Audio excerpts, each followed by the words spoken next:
We're back with post-game analysis of Game 2 between KT and DRX. DRX was able to even the series out. They're tied 1 apiece. Let's recap the draft. DRX trying to proactively use Doran's Camille with their team comp.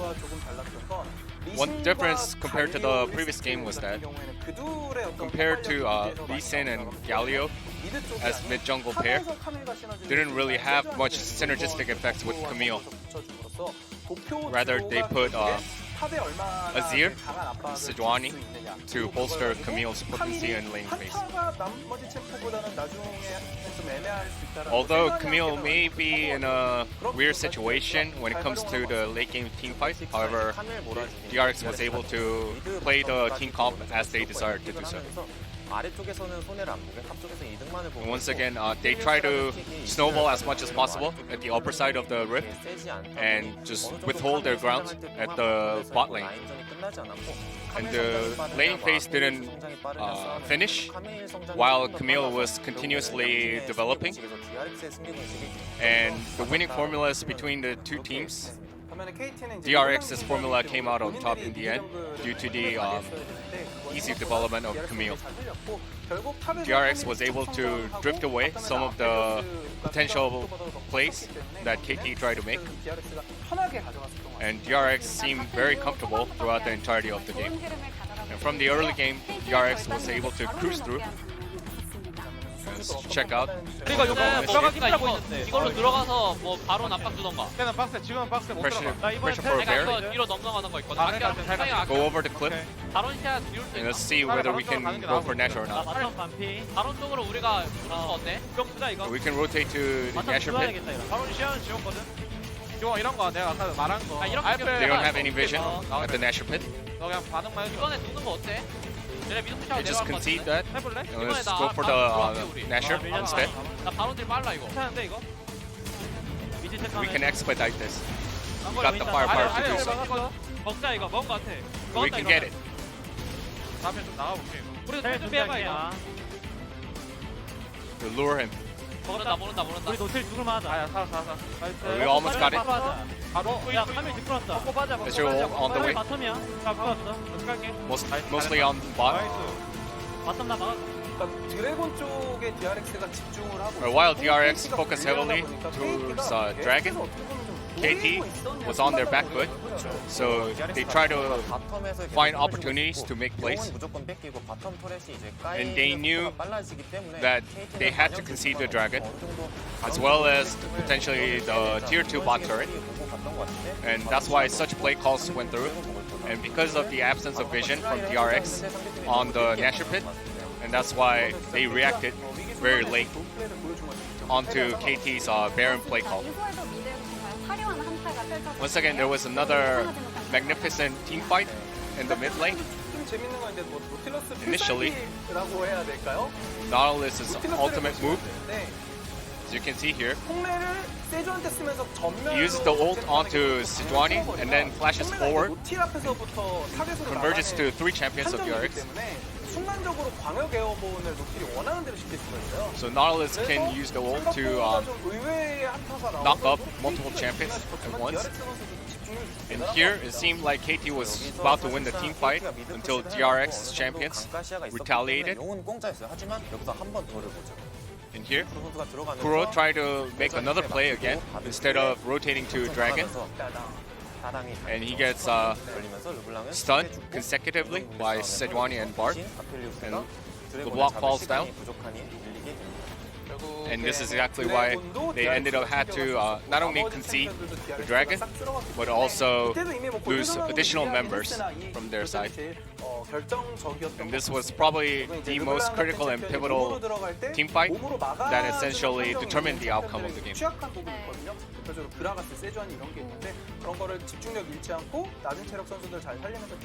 And Sejuani and Gragas are very specialized in helping allied champions with low HP to sustain, and Sejuani was able to do so.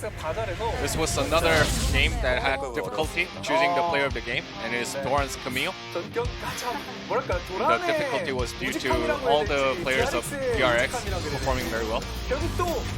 오렐리아에 이어서 증명을 해냈습니다. Once again, he proved after his Irelia with his Camille. They partially abandoned mid and bot lanes and focused heavily onto carrying the Camille 모란이었어요, 모란. to develop without much adversity. 모란이 떴고 아까 그 전령에서 투식전의 세자를 살리는 그런 장면도 정말 멋졌었고 He kept Sejuani alive at the Rift Herald. 세전이를 먼저 타겟팅하는 장면이 KT에도 몇 번 나왔는데 Once again, there were moments where KT initially targeted Sejuani, and that allowed Doran to make his place and gobble up a lot of kills. 그렇습니다. 네, 캐스팅 보트. And due to the casting boat, Doran was able to acquire that 100 POG points. POG 가져갔고요. 이어지는 3세트에서 누가 Alright, let's see who comes out on top in that grudge match of this series. Thank you, Brian, once again for the translation of the analyst desk.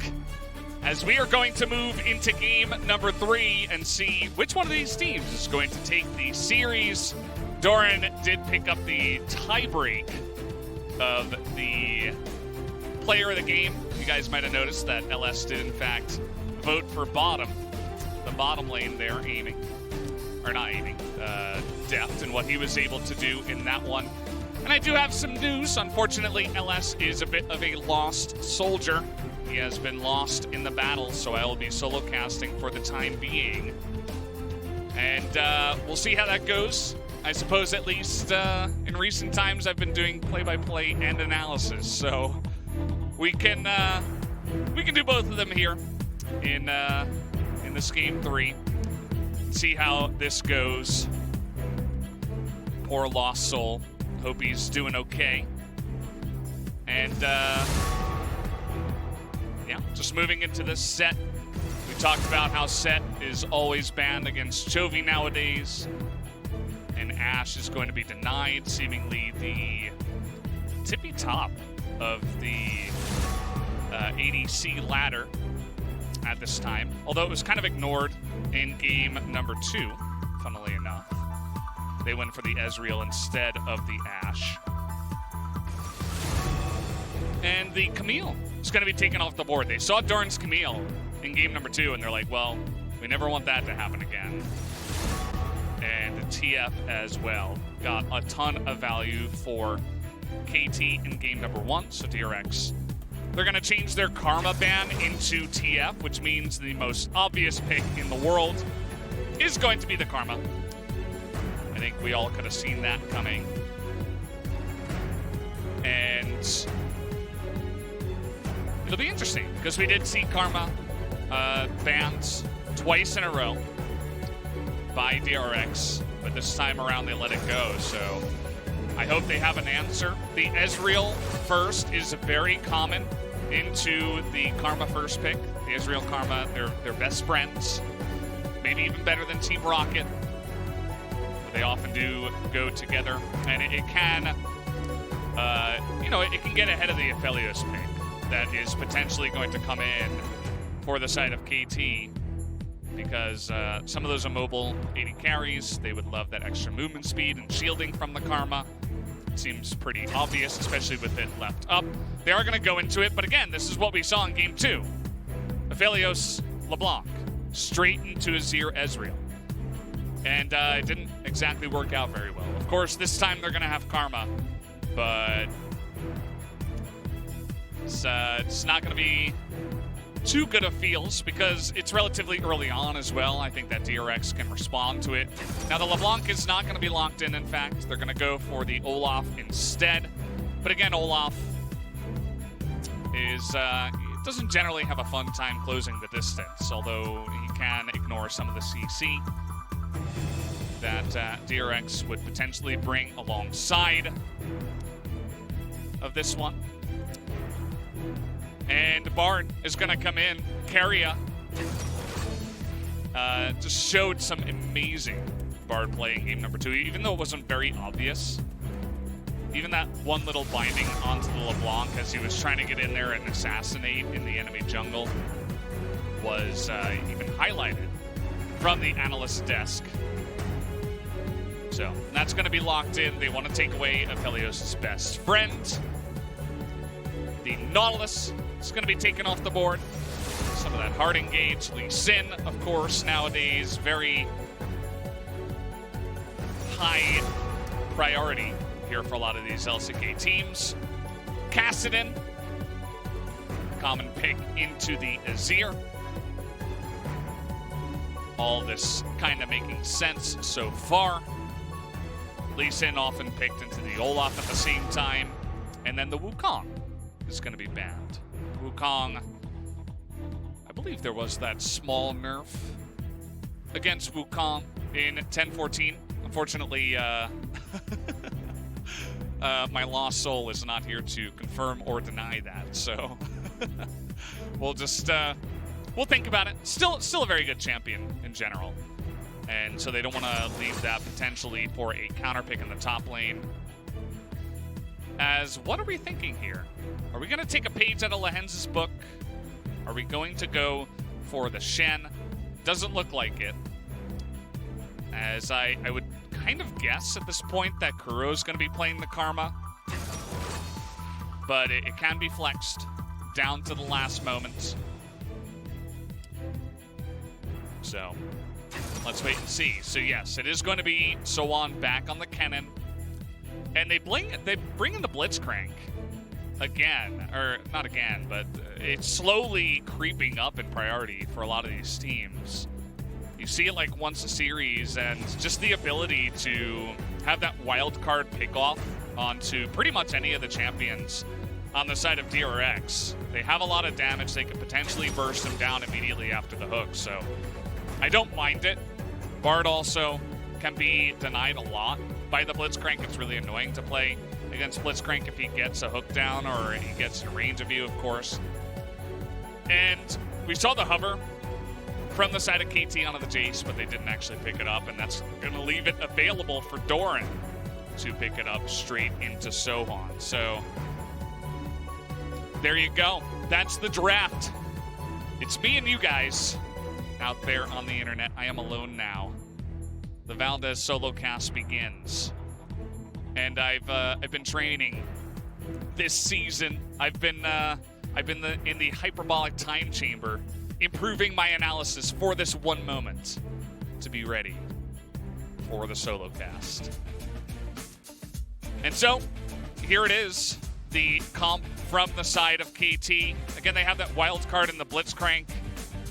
And mostly, you know, they have the Karma who can shield a lot of the poke damage from the side of DRX, which I feel like is pretty nice. I mean, Karma in general is really nice for its flexibility and the massive shields as the game comes along. I'm curious to see what kind of build Kuro is going to go for. Is it going to be the more supportive kind of build? Or is he going to go, you know, straight up damage? Something like that. And on the side here of DRX, of course, they have an insane amount of poke. And we're talking insane. It could be a bit better if Chovy was on Zoe instead of Azir. But Azir can do a bit of poke as well. And obviously always threatens a follow-up after the amount of poke that Jace and Ezreal and Bard and even Pillars from Trundle are going to offer. So here we are, back on the Rift. I did get a update, by the way, guys, that the game number 1 First Blood was the slowest First Blood of the summer split. It was something like 18 minutes, 31 seconds. And I hope that this game is not like that one. That would make my job a lot harder. Got to fill up the air with stuff to talk about.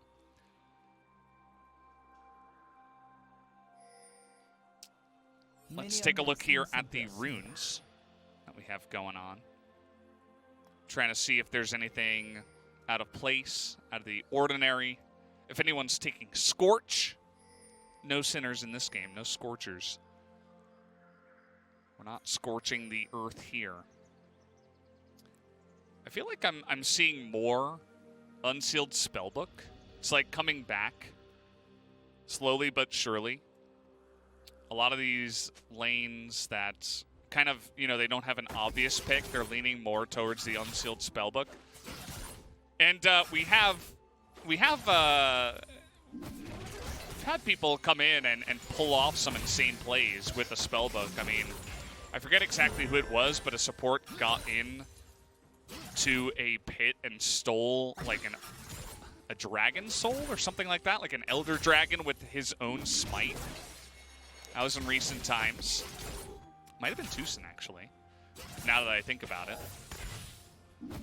Speaking of which, we do have Tucson here. He does have the 1 game win on the Blitzcrank, so I was talking about how Blitzcrank is slowly coming back into the meta. And so he was one of the people that did pick up the win for himself. Jovi still undefeated on the Azir, and I'm actually surprised that this is Doran's first pick of Jace. I mean, Jace used to be, of course, very popular. It was a huge pick, as Tucson is, he's just trolling a little bit. He's like standing behind the minions by himself, and then he misses an Ezreal with a hook, which is always, you can just arcane shift out of that one.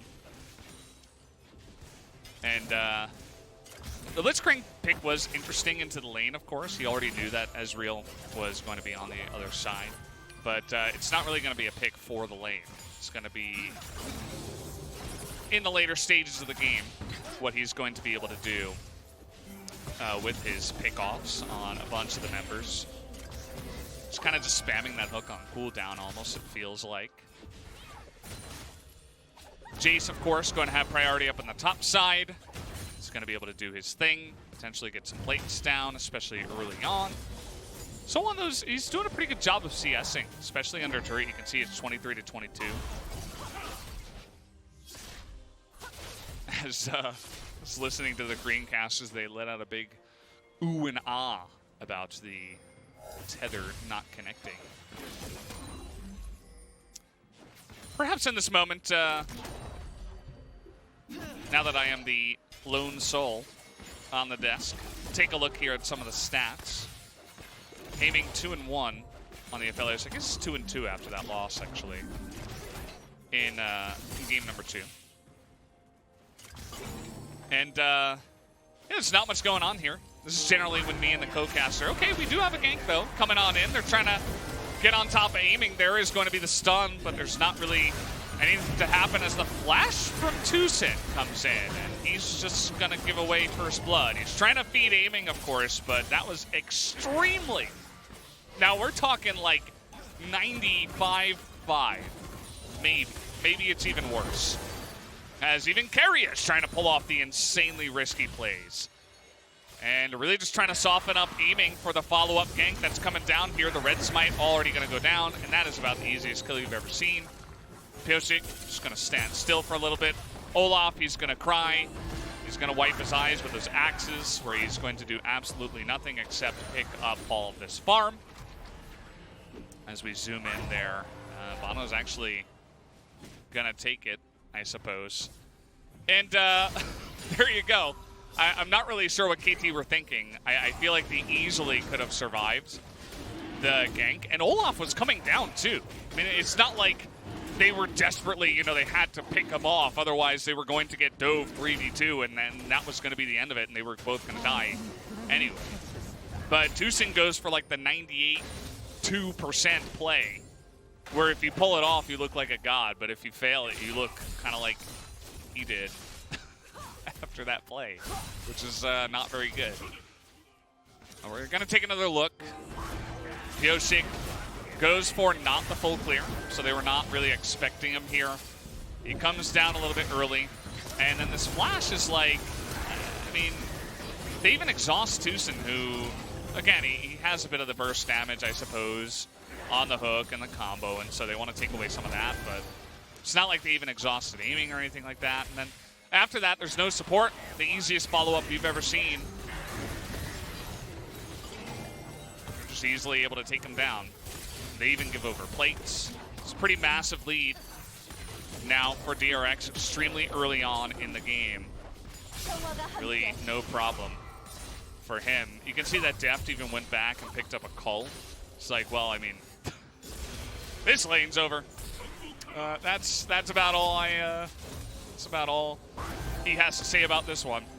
Deft, he knows how to snowball really well. He's been at this for quite a while.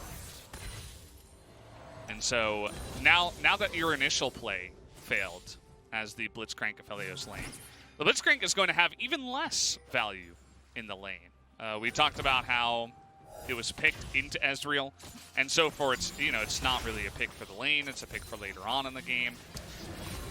And I think what the observer is trying to highlight here is that there's no wards far down, so there's no chance that like a teleport play or anything like that happening either. So I'm actually going to switch over to heal for now. Wants to have it just in case anything happens up in the top lane. And with this little advantage, we're going to even be able to start zoning, aiming out down there. This looks like Athenes will be coming out first here, I believe, for the Karma. So he's going to be kind of like a second support. You know, the Blitzcrank is like the aggressive support, and then the Karma is like the defensive one, where you're going to be doing all the shielding, all of the buffing up of your AD carry, and that's really all she's going to be able to do.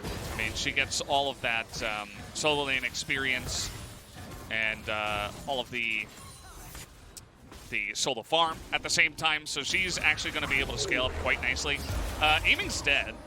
I think they should have backed off a bit sooner than this. They didn't even need like a trundle or anything like that, and so the 2-on-2 probably would have gone the way of Carry and Deft anyway. As you can see, KT, they're desperate. They're trying to get something now on the map. They know that their bottom lane is pretty foobar right now, let's say. There's really nothing helping them. They're losing so many minions, so much XP. Tons of gold is going to the pockets of Deft's Ezreal. If you guys have ever seen this guy play, if you've never seen that happen, you're in for a treat. He's a Ezreal, especially when he's fed. He's an Ezreal god. This guy is he's gonna pop off in insane ways. And yeah, I mean, a little win up here on the top side. You can see that it's going to be traded gold between Bono and so on. But it's not like we're crashing turrets, right? Jace is always going to be having the advantage in the lane. He's going to be pushing. He's going to get ahead on CS anyway. So it's not like you're threatening a first blood turret or anything like that unless your entire team is going to rotate up top lane. And so it's not really going to be that big of a hit towards the side of DRX. Mid lane here, you can see that Kuro. We really haven't been taking a look much at the mid lane because, again, it's Karma versus Azir. That might be even more boring than the Karma versus, or not the Karma, the Corki versus the Azir. At least that one has a little bit, some missiles being thrown out. This one has some magical bolts, I suppose, that are thrown at the minions instead of the enemy champion. And so, even so, Chovy is able to slowly get a lead in that one. So that's really just what's going well. And you can see here, I mean, Keria, really nice play. He uses the wall there, and the turret goes down. And Tucson just abandons him. Like, I think even without Pioshik and Chovy here, I think he's just dead. There's really not much that a Blitzcrank can do except try to hook the Bard out of the way, because you can't hook the Ezreal, right? He's going to be fine. Maybe you hook the Bard down the lane, but then the Aphelios dies anyway. I don't think he's going to have enough burst damage to fight back. So we're really in the dumps here. Down at the bottom of the gold charts are Aiming and Tucson. Super far behind, they have no priority. And they're going to have to give away this Ocean Drake at the same time to DRX. Bono and Tucson making their way over, but it's not really going to amount to anything. It feels kind of like game 2, but it's like the worst version where you don't have a bot lane at the same time for the losing team. And so it's just going to be feeling really bad. There's zero lockdown for the Karma in this lane. The only amount of poke that she's ever going to get down are those magic Qs, but you kind of want to use your Qs to clear the wave up against Azir's pretty good wave clear. You can see is much better than the Karma, as that was Just have a moment of silence for those soldiers who just did nothing. Yeah, don't know about that one. I guess he was worried about a gank. Someone gonna miss the cannon.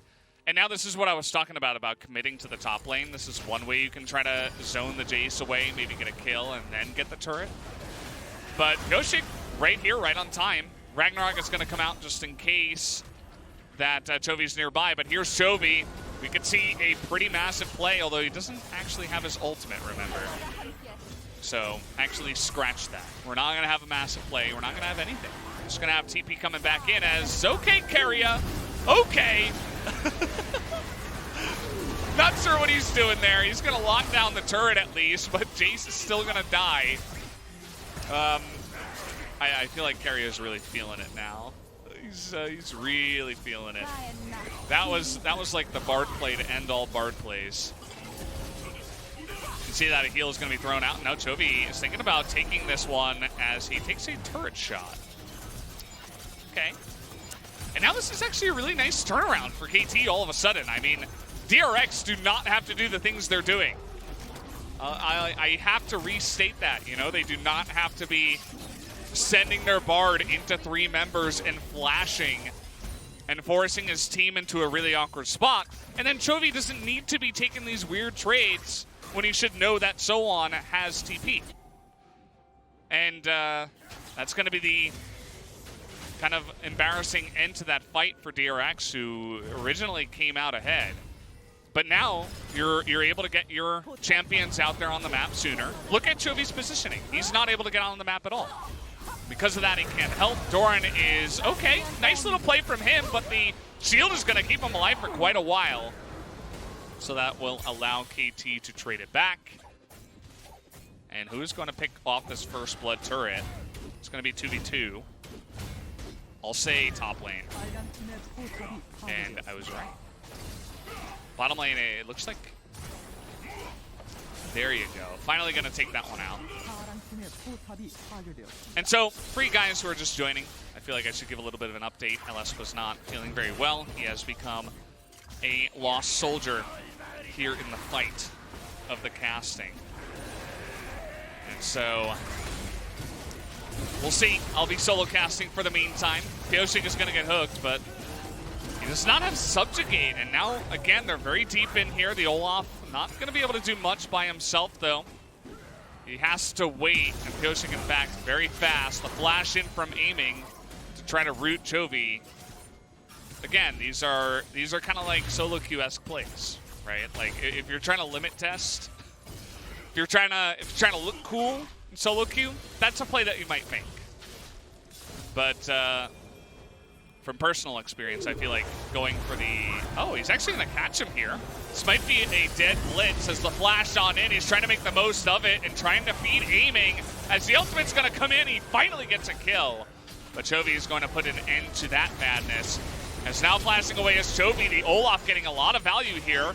Pyosik coming on in, Keria running away up on the top side. As finally the Olaf dies, and the stun comes in from Bard, as Kuro's also going to go down. But now Soan, in the midst of so many weak members of DRX, he's going to be able to take out the Jace, but these Bard stuns are insane. I think you guys know who my vote is for the MVP. And it's not just for that play up in the top side where he flashed into 3 members. It's Brad the Chad. Let me go ahead and write that one down already. As...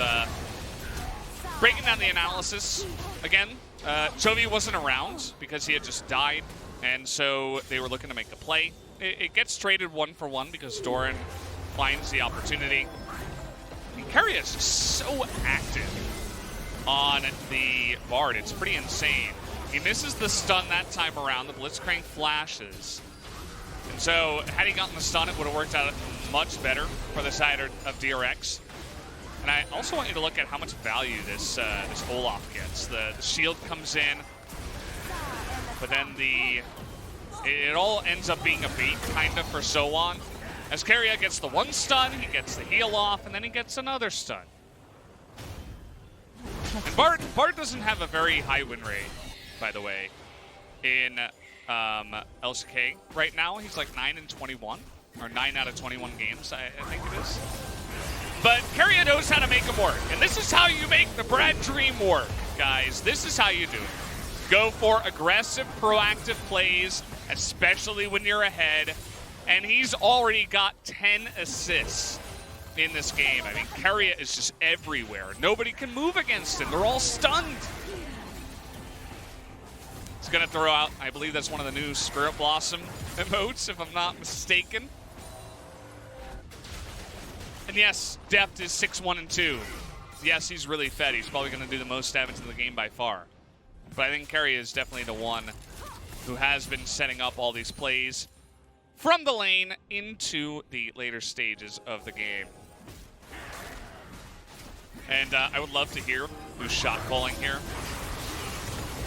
But it's really just the setup from the Magical Journey. This is not something you normally would expect, right? And because they don't have much vision at all, as I'm trying to listen in, nobody actually says anything. 나 탈진 있어. I have 빼봐. exhaust. Get out. 아이고.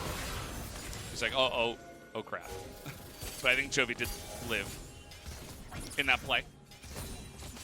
And yeah, I mean, they have no vision, and that's kind of what you can do with Bard. You can look for weird angles where you know the enemy doesn't have vision. You can throw down magical journeys that are aggressive. We have a lot of Bards that are just extremely passive in the LCK, and they're like, well, I have heals, I have stuns, I have CC for my team, I have the ability to lock down the enemy team so that my team can engage, and then I have defensive magical journeys that can get my team out of bad positions. But going aggressive like this is a different kind of taste of the Bard, which I'm always happy with. So now DRX, they're hanging out here. They've got a really nice lead. They have, again, some really nice scaling on their comp. You can argue that the side of KT have a bit of scaling too. I mean, there's going to be some huge shields that come along, but the Olaf is not going to be happy. The Kennen, we saw in Game 2 how unless he's getting perfect engages, eventually the enemy team is going to build up enough resistances to make him a lot less useful. Oftentimes, the supports can just pick up exhaust as well if they're going up against a Kennen, and then every single time he engages, you always save your exhaust for that moment, and then the Kennen is so much weaker because that's really the one moment where Kennen has his power. It's not like the split pushing or the mobility are his big power. It's the ability to engage in wombo combo and stun up 4 people if you do find the right angle. And so, yes, he's fed. He's going to be doing a nice amount of damage. He's going for a very similar build that we did see in game number 2, except he doesn't have the stopwatch, which is kind of interesting. Generally, you want to have that one. As we're going to throw down Shirley down in the bottom lane, KT are going to try to take some of the focus away from the mid side, but they're trying to collapse now. Our DRX, I think we got to look towards Sohwan here. Jovi, though, has to be careful. He can't just dive in. There's a lot of damage between the two of them. Meanwhile, in the jungle, we got a 3-on-3 going. That's going to be a missed Azir ultimate as Tusing going to have to flash away. We're zooming in over here on the left. Aiming has to flash over the wall. He's not going to get a lot of value as Sohwan finally able to turn that one around down on the bottom side. They should win that 2v2 as Chovy is desperate, and maybe they will not, as no, the Q is going to come in. And finally, Sohwan will be able to pick up that double kill. Unfortunately for him, though, the rest of his team lost the fight in their own jungle, as we'll have to take another look at that one and see exactly how that did happen. I know that Keria was part of it, so perhaps he was the main catalyst. But the Pillar is going to do 1 damage, and he'll be able to pick up the kill there for 3-0 and 9 Trundle. And there you have it. Another big win taken by DRX. You could see that KT, they were kind of drawn out of position. They were trying to split push. They were trying to play smoke and mirrors from behind. But we saw the right side. Let's take a look at the left side. Take a look at that massive Tempered Fate. I mean, he catches the Aphelios, who gets stunned up by the binding. Aiming is doing 0 damage for like 5 seconds in the whole fight. Keep in mind that the Tempered Fate kept one person out of it. as maybe it was just the Olaf who Ragnaroked. I'm not sure if that's the right idea, as he might have been able to eat the binding for the Aphelios. But either way, just a really nice setup once again by Keria, who is just insane. He's playing insane on this Bard right now. He's 0012. That's his agent name. And again, KT are kind of reduced to smoke and mirrors. They don't even have the LeBlanc this time around, but they do have an ability to catch Doran, who's going to flash away. He's quite fast, but he's still going to be going down here. As okay, Tempered Fate going to come in. Keria trying to buy some time. Going to throw the heal in, but down he will go. But here's Death, and he's 8-1-2. Can they burst him down? They can, as actually the 80 carries will be traded.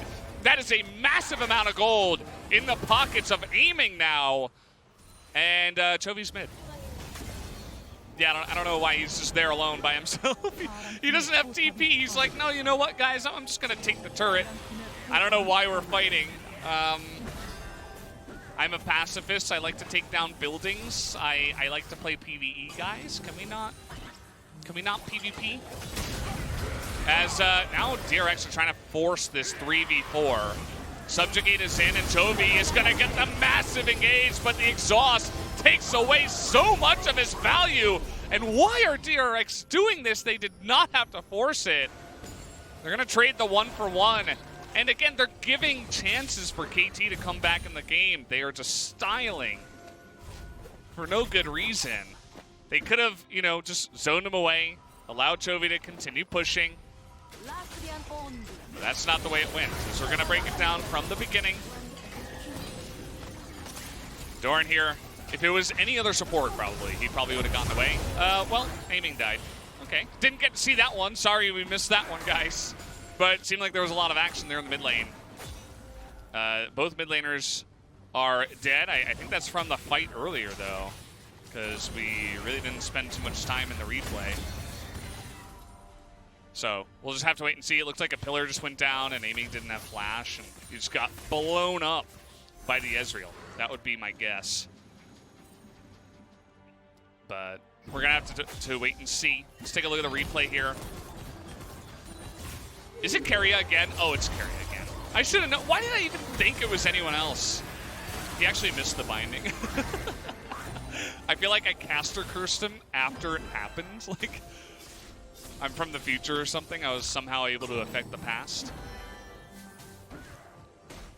By the way, if you guys like time travel, you guys like sci-fi, go check out this show on Netflix. It's called Dark. Great show. Really, really cool. It does get a little bit dark, as the name does suggest, but it's really well written. Would highly recommend. And it's in German too, which is kind of interesting. You would have to watch the subtitles unless you speak German, which I'm sure a lot of you guys out there on the chats do speak, as you are all 5-head, of course. And DRX here, they don't have Baron or anything. They're just straight up pushing. As okay, really nice. Zonya's there to deny the hook. The flash used by the Blitzcrank, but the zone, or rather the root, is going to come in. As why did Pushik just take that one? He's taking an immense amount of damage. He has to throw out the subjugate, but the stun is going to come in. Thankfully, he's Trundle, as that is a huge hook. Finally, we see the wild card come in from Tucson, and that is why you pick Blitzcrank. For plays like that, max range. Unbelievable what he's able to do. And finally, he says, hey, Valdez, you can stop talking about Keria. You should start talking about me. He doesn't have the most flattering score line, but little plays like that are all you need. Blitzcrank can go 0-10, doesn't matter. You get 1 or 2 hooks like that, you can still win the game. Support difference in chat at the end. Really nice binding, but then Keria, what is this? Why are you hanging around on Vision against a Blitzcrank? Maybe we're going to take a look here. Blinds it up. 여기 봐도 안 돼. 좀 안 돼. Says, no, we can't do it. After the hook, he's like, no, don't go.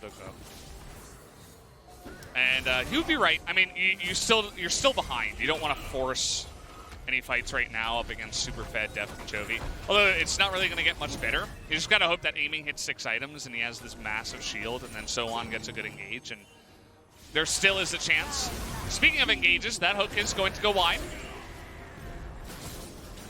That is that's the downside of the Blitzcrank. So if you miss that hook, then, well, you're just sitting there doing nothing. No shields, no utility, nothing like that. Doran is really shelling out the damage right now. There's no armor at all on the Karma. So even though he has a lot of shields, he did go for the supportive build for aiming.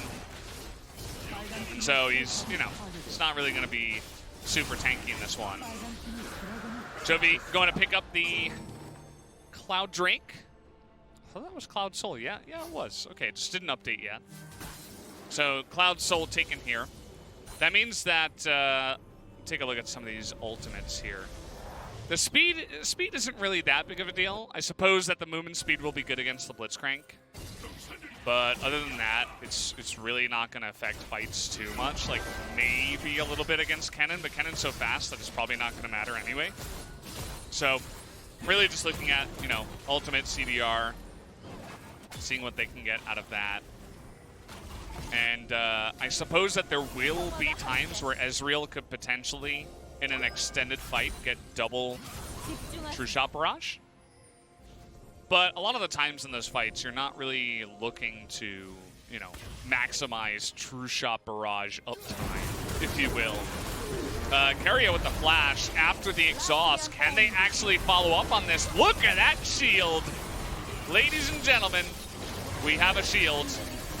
But the slow chip damage, the sustained damage out of this unbelievably fed Ezreal and the lethality stacking Jace is enough to stop them. That's the thing about the Karma shields, as a missed hook is going to go wide. The rest of his team was down the lane, so I don't think actually that would have amounted to too much. Might have actually baited his team more than anything else. But the Karma shield is up for a bit, and it's huge while it's up. But then the second it goes down, it's like, well, you gotta wait. You gotta wait for that cooldown to come back. You gotta wait for Matra to come back. And it's during that time you can just poke them out. With your Ezreal, with your Jace. They're going to have such a hard time getting into this. Just look at that. It's not even hitting. Okay, the shields go up, and now they're down. And I think they're just going to go. Okay, here we go. The burst onto that one. They get the Baron. Trundle will have to flash away, but that's going to be a huge Tempered Fate once again onto 3 members. He lands the stun, and there is the poke damage coming in. The immediate exhaust goes down, but it doesn't matter. Keria is just lining him up and knocking him down like bowling pins. This Bard is insane. As there you have it, TPs are going to come in. We do have about 20 seconds, 30 seconds. They're going to look to take some of these inhibitors anyway. We'll see if they actually try to go for the end here. As we did have a lot of action, which certainly helped me out in terms of casting the solo cast. As play-by-play makes it much easier. As, yeah, they're just going to go for the win here. We'll see if they can pick it up. They throw down a Tempered Fate. They say, well, you can't get in here. And it doesn't really matter about those. No hooks are going to go down, and that's going to be it. GG. 30 minutes, 30 seconds. The second that that Nexus does go down. There you have it. Now they're smiling. After game number 2, they were not smiling. They went into the coach's room. They seemed a bit angry with each other. Well, I should say with themselves. I don't think at each other is correct. Even CV Max said there's a lot to improve on, and they certainly did look much better here in game 3. And at the end of the day, I mean, you're DRX. I'm not sure what you guys think, but in my mind, I'm like, yeah, I mean, they're the best team right now. It's either them or Damwon. I suppose Genji are up there in the running at the same time. Keria, the obvious MVP, by the way. Already gave over my vote, as I am now both the Valve analyst and the Valve play-by-playist. But yeah, I mean, DRX, they came out extremely slow. And you have to wonder, against better teams, if you're coming out that slow with drafts like that and you're not really able to do much, you're not gonna look good. It's not gonna look good. So if you're DRX, you're happy you get the win, you get the revenge over KT, but there's still work to be done. There's still a lot of work to be done. So Pioshik is gonna, I don't even know what this, I guess that's Gragas. He doesn't really have the gut to back it up, but he has the guts to go for ceremonies, which I do appreciate. We need more of that here in LCK. We need more personality, even though sometimes it can be a little bit cringe. Sometimes it can be a little bit haha, but it's okay. I'm just glad that someone's doing it. Oh, you can see me in the background. I'm up there by myself. The back of my head. Well, there you go, guys. I hope you enjoyed the solo cast.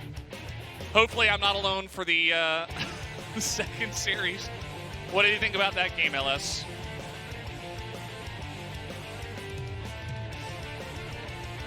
That's what I would do if I had a lost soul. Maybe someone can find him for me. But yeah, I'm up here alone with Mr. Chair. Thank you, Chair, for the supportive cast. You really helped me out. But yeah, as I was saying, I mean, DRX, can you be happy with that win? I guess, because you get the win, you keep your spot up at first place. You're still one less loss ahead of Damwon, who has 2 losses. DRX still only has 1. But at the same time, it's like, you know, DRX should be destroying KT. KT are in 6th, 7th place. It shouldn't be close, but it was. And that's what you got to worry about. KT, I think they played really well today. They get caught in some of these ruts, though, where they really want to go for Aphelios-style compositions with hard engage. And it doesn't really work out, because eventually the enemy team just figure it out, you know? They're just able to eventually outdraft him. Keria, I don't know about this play, but the thing about this, too, for you guys, you know, maybe you don't see Bard too often, or maybe you don't play him too much, the ultimate is much faster if you're in range. So the second he gets in there and flashes, he really messes up the whole play. He gets everybody to spread out and get going in really wonky positions because they don't want to all get temper faded and then get clobbered by the rest of DRX. So even though it looks really silly, there is actually a little bit of merit to the, you know, magical journey straight to the backline, because you can just land a really massive temper fade on 2 very clumped up members who are not expecting a Bard, who is generally pretty squishy as a support, to just go straight to the backline like a cannon or something with a magical journey. And it was just stun after stun. I mean, if anyone votes for anyone else who's not Keria, I would be very surprised, and I would obviously not agree with it. And even though, you know, I'm like the lesser known DRX player enthusiast compared to LS with Chovy, in the fact that I feel like I am a little bit biased towards Keria in terms of how impressed how I am by his play. I think this time around he absolutely did deserve the player of the game vote. From me, at least. We'll see how everybody else thinks as we get along here. And this is the power of exhaust, guys. If you're going up against some champion that goes for wombo combo engages, pick up exhaust. Let's hear what they have to say. It's really good. It's really good. 달렸어. From the front, from Aphelios.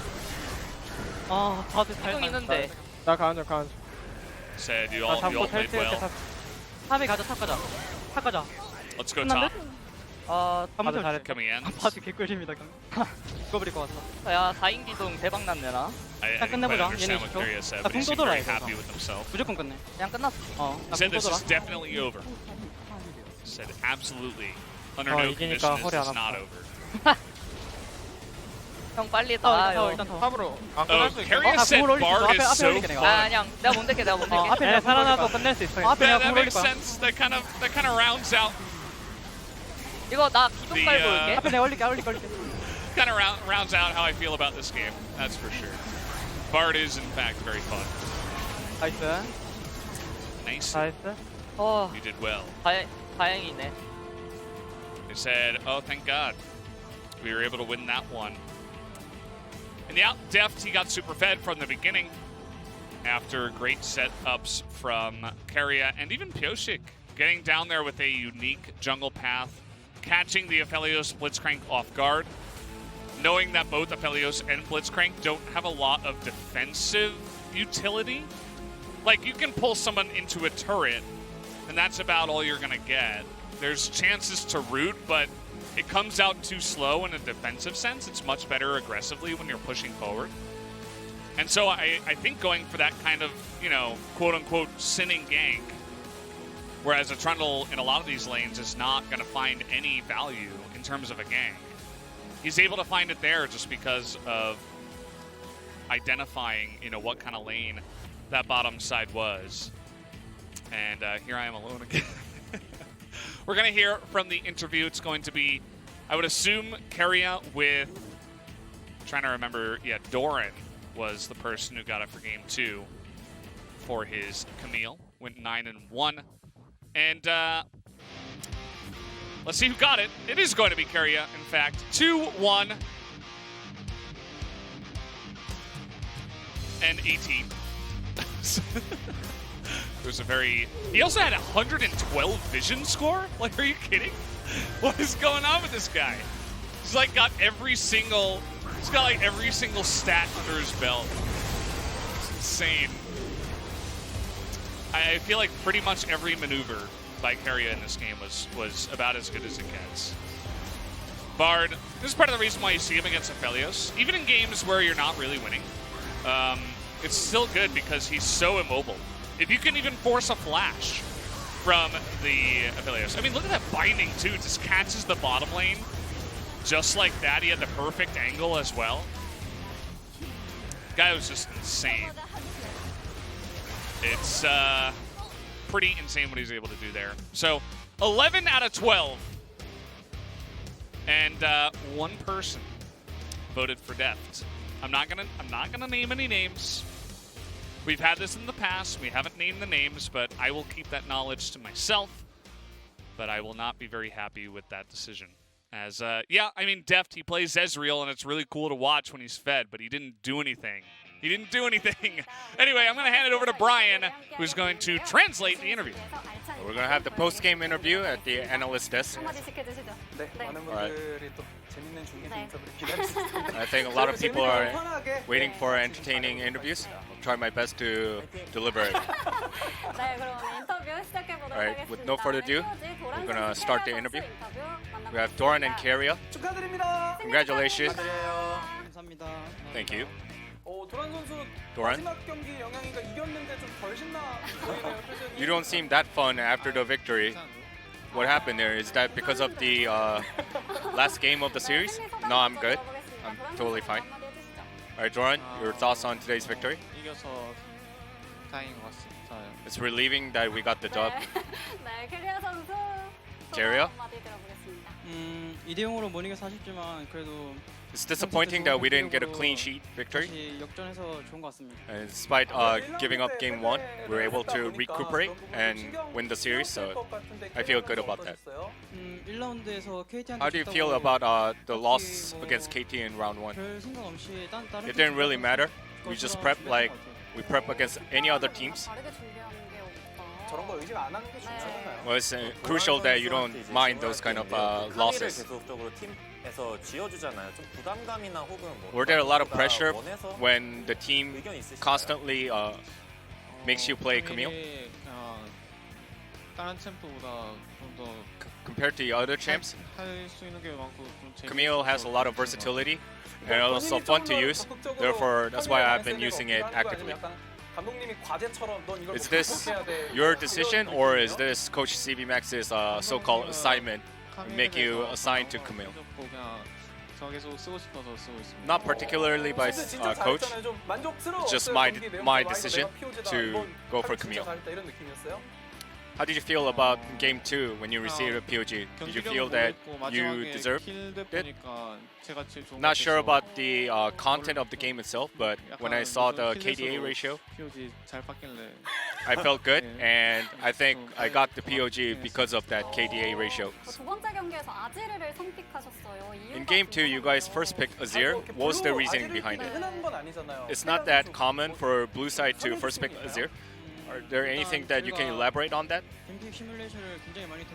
We ran a lot of simulations with the drafts, and then we came up 노출하지 않는 가장 that 완벽한 it is the most optimal choice for us. Therefore, we went for it. 실수하는 거 싫어하더라고요. 깔끔한 것 같아요. 되게 생각하면서 말하는 게 느껴져서 You can feel that he definitely puts a lot of thought into his comments. 오늘 저희가 지난 주말에도 이 두 얼굴이 Last weekend, we saw you guys at SNL, Sunday LCK Live. 선물을 다시 또 받아서 잘 먹었다 뭐 이런 인증도 올라오곤 했는데 And there were 경기 there was a 전에 photo of 뭐 you 거기 관련해서 that you 아무튼 received 얘기가 있을까? 돌아오는 Korean 거 어때요? beef from Caster Dongjun. You wanna give any response to his gift? 저 밥을 늦게 먹었어가지고 그 부위가 없더라고요. I ate late, so by the time when I was ready to eat, the beef was already gone. So 한우 한 절반은 먹은 것 같은데. I think I had about half of the beef 이런 available. 거 좋네요. 훈훈합니다. 윤준이 형이 한몫했네요. I guess Caster Dongjun played a crucial role in supporting you guys. 초반에 좀 실수가 중간중간 나오기도 Or there were blunders here and there. What kind of feedback was given to you guys, and also what kind of play calls were given amongst you guys in Game 3? I was thinking about the potential grab. I should have pressed the stopwatch, but I failed to do so, and that was it for that. DRX는 신나게 하는 거 같고 상대 입장에서 진짜 너무 열받을 것 It seemed like you guys were having fun, whereas KT was completely frustrated throughout the entirety of that game. We should consider Bard as the tier 1 support, right? It depends under certain conditions, but when the team composition allows Bard to fit well, then it definitely becomes tier 1. What are your thoughts against going up against Blitzcrank? I've never fought or went up against Blitzcrank in my scrimmages, and I heard that Blitzcrank is actually a counter to Bard, so I kept that in mind while playing. Can you give us any tips here? Do you calculate the skill shots, or what do you do internally? Yeah, I use my instincts, or I calculate the timings of the skill shots to execute. Any tips? When I use ult, I need to check my allies' position as well as the enemy's positions. You have to place the medical journey in an effective position, as well as utilize the ult effectively. How do you feel, Doran, when you have Bard on your team? Do you feel comfortable, or are you bewildered by his play? I think it's great for Bard to use the ult to protect the turret.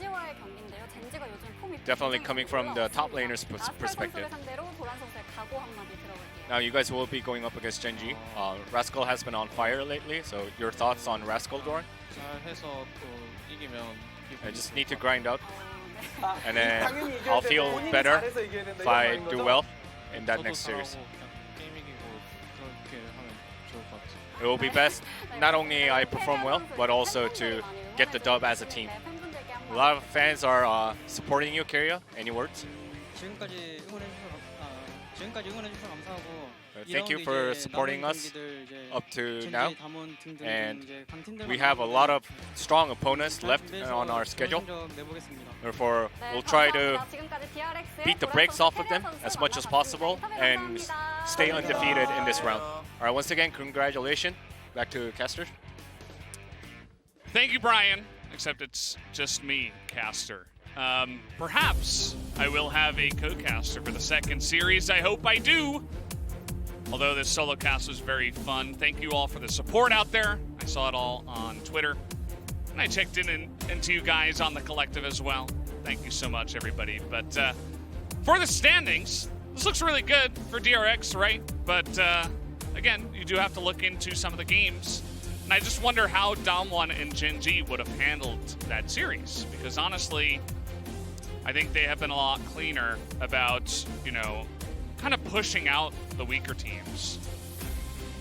Although I suppose when it does come to the playoffs, it will be about taking out the strongest teams of your region. So there's that too. But yeah, guys, we do have Genji up against Team Dynamics next. I'm just going to take the time. It looks like we're in that zone where it's only going to be about 30-minute break, so you don't have to wait that long. But hopefully when we come back, I'm casting with someone who's not the chair, and I'm not alone. But either way, guys, thank you for watching. We'll be back in about 30 minutes. Be right back.